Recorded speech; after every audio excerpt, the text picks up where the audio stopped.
পাল্লেকেলেতে শ্রীলঙ্কার বিপক্ষে যখন বাংলাদেশের ব্যাটসম্যানরা রীতিমতো ধুঁকছিল, একটা বাউন্ডারির খোঁজে রীতিমতো হিমশিম খাচ্ছিল, ওভারের পর ওভার কেটে যাচ্ছিল, তখন গায়ানাতে সাকিব আল হাসান একের পর এক চার মেরে চলেছেন। যখন পাল্লেকেলেতে বাংলাদেশের বোলাররা একটা উইকেটের খোঁজে দিশেহারা, তখন সাকিব আল হাসান গায়ানাতে একের পর এক উইকেট তুলে নিচ্ছেন। সেই একই রকম বোলিং, একই রকম ব্যাটিং, সাকিব আল হাসান এখনো একাই ম্যাচ জেতাতে পারেন। সেটাই দেখা গেল গ্লোবাল সুপার লিগের প্রথম ম্যাচে। মুখোমুখি হয়েছিল দুবাই ক্যাপিটালস এবং সেন্ট্রাল ডিস্ট্রিক্টস।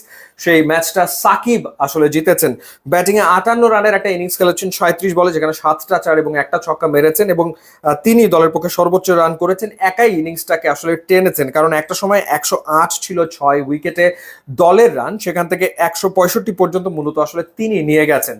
10 ইনিংস পর টি-20তে হাফ সেঞ্চুরি পেলেন। সেই 2024 টি-20 ওয়ার্ল্ড কাপে নেদারল্যান্ডসের বিপক্ষে তিনি হাফ সেঞ্চুরি করেছিলেন। তারপর এতগুলো ইনিংস চলে গেছে। ইনফ্যাক্ট সবশেষ 3টা ইনিংসে তিনি রানের খাতা খুলতেই পারেননি। তো তখন তার ব্যাটিং নিয়ে আসলে আলোচনা হচ্ছিল, কিন্তু সাকিব আল হাসান যে ব্যাটিংটা এখনো সে আগের মতো করতে পারেন, এই ম্যাচে তিনি আসলে দেখিয়েছেন। আর বোলিং এ তিনি শুরু করলেন কি নান্দনিক ভাবে, অর্থাৎ প্রথম ওভারে ডাবল মেডেন উইকেট, 2টা উইকেট প্রথম ওভারে নিয়েছেন, কোনো রান দেননি। 4 ওভার বল করে 13 রান খরচায় 4টা উইকেট তিনি নিয়েছেন, এবং উইলিয়ামকে দিয়ে শুরু করেছিলেন, তাকে এলবিডব্লিউ করেছেন। 2 ব্যাটারকে এলবিডব্লিউ করেছেন, 2 ব্যাটারকে বোল্ড করেছেন। এখনো তার আর্মারগুলো ডেঞ্জারাস, এবং এখনো তিনি উইকেট টু উইকেট বল করেন, এখনো তিনি অ্যাটাকিং বোলিংটা করেন, সেটাই আসলে দেখা গেল। এবং ফক্সক্রফটকে এলবিডব্লিউ করেছেন ক্লার্কসন, আর উইলিয়াম ক্লার্ক, এই 2 ব্যাটারকে তিনি বোল্ড করেছেন।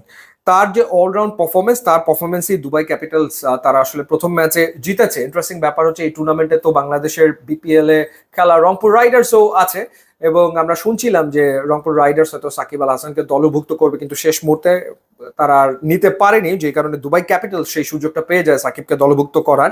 এখন রংপুর রাইডার্সের মুখোমুখি হবেন সাকিব আল হাসান এই টুর্নামেন্টে। সেটা একটা ইন্টারেস্টিং ম্যাচ নিশ্চিতভাবেই আসলে হতে যাচ্ছে। কিন্তু সবচেয়ে বড় ব্যাপার হচ্ছে সাকিবের পারফরমেন্স। তিনি পারফরমেন্সে বিশ্বাসী, এবং দারুণ পারফর্ম তিনি করলেন, এবং মনে করিয়ে দিলেন সেই সময়টার কথা।